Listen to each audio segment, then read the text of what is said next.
If we don't have free speech, then we just don't have a free country. It's as simple as that.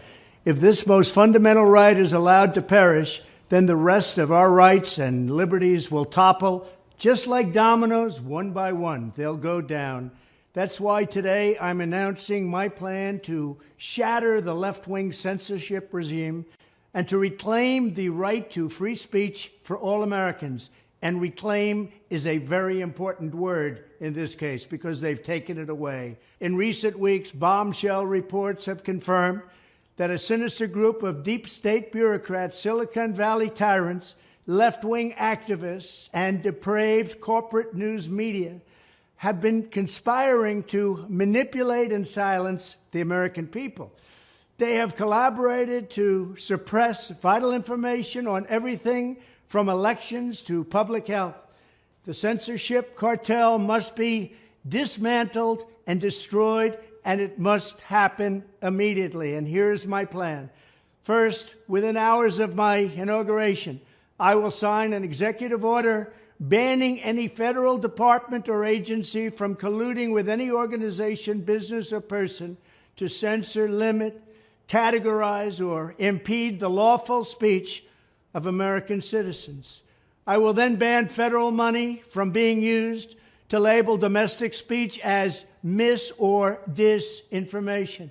And I will begin the process of identifying and firing every federal bureaucrat who has engaged in domestic censorship, directly or indirectly, whether they are the Department of Homeland Security, the Department of Health, Human Services, the FBI, the DOJ, no matter who they are. Second, I will order the Department of Justice to investigate all parties involved in the new online censorship regime, which is absolutely destructive and terrible, and to aggressively prosecute any and all crimes identified.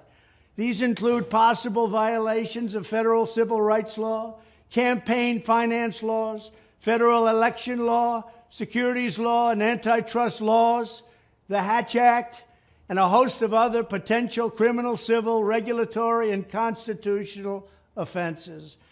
To assist in these efforts, I am urging House Republicans to immediately send preservation letters, and we have to do this right now, to the Biden administration, the Biden campaign, and every Silicon Valley tech giant, ordering them not to destroy evidence of censorship.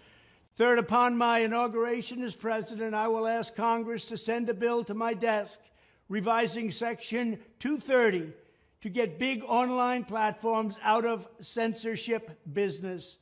From now on, digital platforms should only qualify for immunity protection under Section 230 if they meet high standards of neutrality, transparency, fairness, and non-discrimination.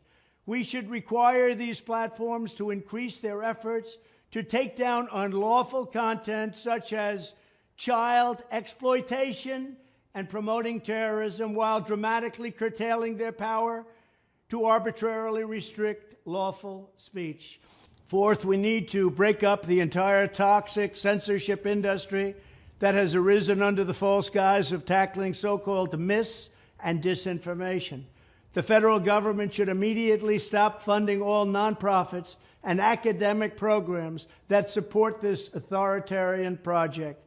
If any U.S. university is discovered to have engaged in censorship activities or election interferences in the past, such as flagging social media content for removal of blacklisting, those universities should lose federal research dollars and federal student loan support for a period of 5 years and maybe more. We should also enact new laws laying out clear criminal penalties for federal bureaucrats who partner with private entities to do an end run around the Constitution and deprive Americans of their First, Fourth, and Fifth Amendment rights. In other words, deprive them of their vote. And once you lose those elections, and once you lose your borders like we have, you no longer have a country. Furthermore, to confront the problems of major platforms being infiltrated by legions of former deep staters and intelligence officials, there should be a 7-year calling-off period before any employee of the FBI, CIA, NSA, DNI, DHS, or DOD is allowed to take a job at a company possessing vast quantities of U.S. user data. Fifth, the time has finally come for Congress to pass a digital Bill of Rights. This should include a right to digital due process. In other words, government officials should need a court order to take down online content, not send information requests such as the FBI was sending to Twitter. Furthermore, when users of big online platforms have their content or accounts removed, throttled, shadow banned, or otherwise restricted, no matter what name they use, they should have the right to be informed that it's happening, the right to a specific explanation of the reason why, and the right to a timely appeal. In addition, all users over the age of 18 should have the right to opt out of content moderation and curation entirely and receive an unmanipulated stream of information if they so choose.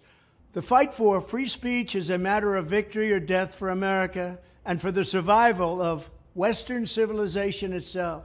When I am president, this whole rotten system of censorship and information control will be ripped out of the system at large. There won't be anything left. By restoring free speech, we'll begin to reclaim our democracy and save our nation. Thank you, and God bless America.